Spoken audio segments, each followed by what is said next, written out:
guys, this is Mike, your host of Craft Beer Storm, our podcast. We've been around for a couple months now, actually, and we're doing pretty good in the rankings. We're climbing up there. This segment, which we send out every Wednesday, is called Beer Style. So what we do is we go to the GABF list of beers. There's about 102 of them, and then there's subcategories of those. We pick one a week, and then we just expand on it, talk about the beer, what goes into the beer, the qualities of the beer, what kind of glass to serve it in, some examples of the beer.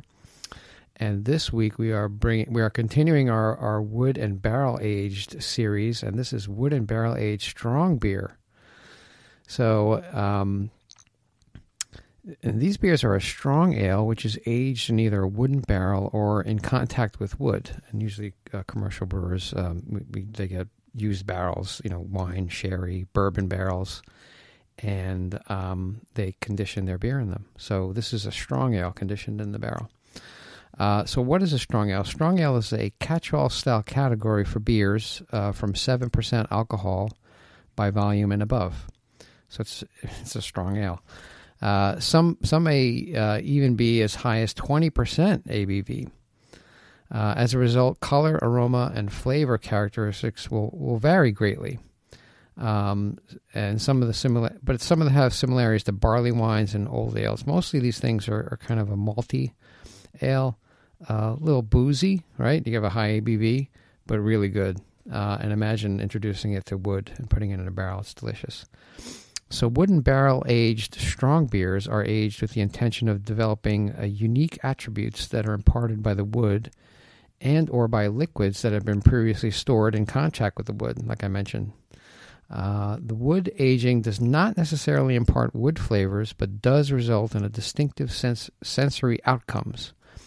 Used sherry, rum, whiskey, tequila, port wine, and other barrels are often used. Imparting a complexity and uniqueness to a beer. A balance of aroma, flavor, and mouthfeel results in the marriage of a new beer, which attributes imparted by the wood or barrel.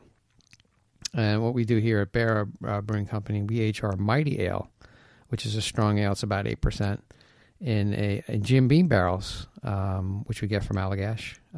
They use them for the curio, and then we buy them. They're still awesome. I mean, the Jim Beam whiskey's been in there for about 4 years. So they still got a lot of use to get out of them, but they use them once and then they sell them, which is cool. What we do is we just introduce about 200-degree water in it, kill everything, wash everything out, and then you smell it, it's delicious. And what we do also is we add some local New Hampshire maple syrup in, and people love it. And we call it Bourbon Oaked Mighty, which we need to make more of. We need to make more of that. Now, the color of these beers, it varies with the underlying style, but it's lighter than a stout or a darker ale. Next week, we'll talk about, wood-aged stout. But for this week, it's a lighter ale. It's not very pale. It's a little darker, but it's really good. It has a nice deep color. The clarity varies with the underlying style, depending on the style of beer. The perceived malt aroma and flavor, that also varies with the underlying style, but usually it's a higher malt character. It's a little sweeter but less hoppy in general. The hop aroma, flavor, and bitterness, it varies, depending what you want to introduce in there. Body varies as well. The ABV, according to the GABF, is anything greater than 6.3%, and then you can consider it a wood and barrel-aged strong beer. Glassware, what you want to put it in is maybe a Belgian-style glass or a snifter. This is a really rich beer. It's a higher ABV beer. You introduce it to the barrel, you condition it. You have all kinds of tastes and aromas. It's really, really good. If you get an opportunity to try it, go out and get it. If they grab a glass of it, it's delicious. And some examples of it, courtesy of Beer Advocate, beeradvocate.com, which is a great source of information.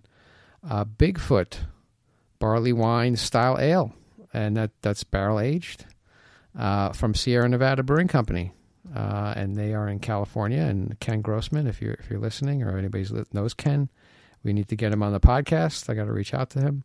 Unfortunately, I didn't get to brew the beer that he developed for relief in California when they had those fires, those terrible fires. Hopefully, maybe I can talk to him. Maybe I can do a batch, give me an exception. I don't know. We'll see.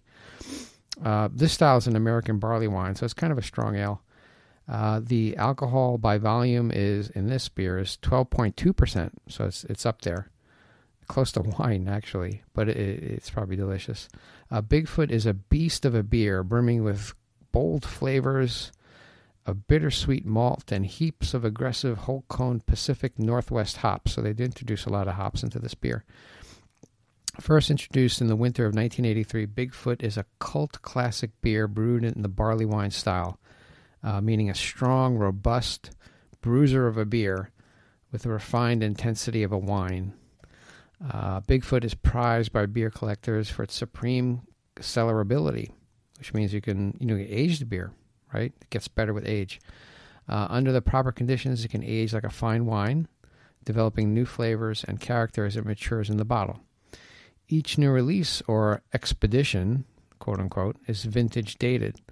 So collect your own and see the flavors develop and progress. So there's your offering from Sierra Nevada.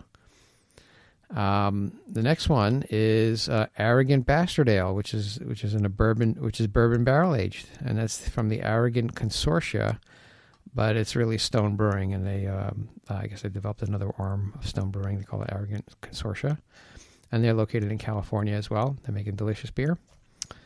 This style is an American strong ale, and Mitch Steele, we need you on the podcast as well. He used to be with Stone Brewing, master brewer at Stone Brewing. Now he's moved on. But they're still making awesome stuff. Stone is great. Alcohol by volume in this one is 8.1%. So it's reasonable. And description from the Arrogant Consortia is, I awake from a slumber that's been anything but peaceful. I feel stronger, yet somehow more nimble and refined. I have been born anew and in the process anointed with vibrant, inspiring, previously unexperienced character, all the while maintaining everything I am and I've always been, bold, bullish, unadulterated, and yes, arrogant. Are you worthy of quaffing a beverage of this intensity, irreverence, and quality craftsmanship? Not likely. But for those who get it, I know my time in this bourbon barrel has not been wasted. Cheers to you, enlightened imbiber. On second thought, cheers to me. And there you go, your Arrogant Bastard Ale, which is delicious. Really great beers. These are two great beers, and if you introduce them to a bourbon barrel, man, good stuff. Good stuff. So that's your wood and barrel aged strong beer for today. If you like our podcast, please go on to iTunes and subscribe. Leave us a rating, leave us a review. That's the only way we climb the rankings, get the word out there. We want to educate a lot of people on a lot of beer, do a lot of good things, help local brewers, help local farm-to-table movements. I was talking with a chef in Ireland. Hopefully we can pair up with her because she wants to do a food and beer pairing. She's doing a lot of good stuff. Hopefully we can get something going with her. But I will be in Ireland this summer at some point. So if there's any other chefs out there who want to connect, let me know. We're worldwide. We're trying to be worldwide. On Mondays we have brewers or founders, movers, shakers in the industry, which we send out every Monday. We do an interview with them. And on Fridays we also do a craft brew news podcast. So we go over the news of the week. We talk about what the impacts are in the industry, my perspective. We also have guests on, and we get their perspectives on it. And that's our podcast. So if you like what we're doing, please go on iTunes, subscribe, tell a friend, tell 10 friends or 10x here. And that's what I have for you today. So I hope you have a great day, and we'll talk to you on Friday. Take care.